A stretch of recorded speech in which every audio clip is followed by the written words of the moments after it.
Ang mabuting balita ng Panginoon ayon kay San Juan.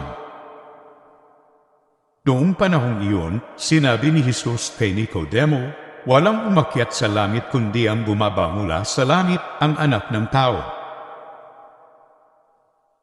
At kung paanong itinaas ni Moises ang ahas dun sa ilang, gayon din naman, kailangang itaas ang Anak ng Tao, upang ang sinumang sumasampalataya sa Kanya ay magkaroon ng buhay na walang hanggan.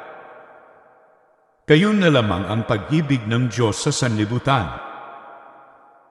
Kaya ibinigay niya ang Kanyang bugtong na anak upang ang sumampalataya sa Kanya ay hindi mapahamak, kundi magkaroon ng buhay na walang hanggan.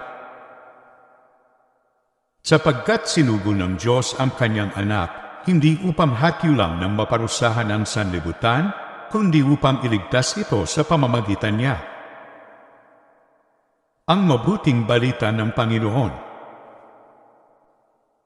Pinupuri ka namin, Panginoong Hesukristo.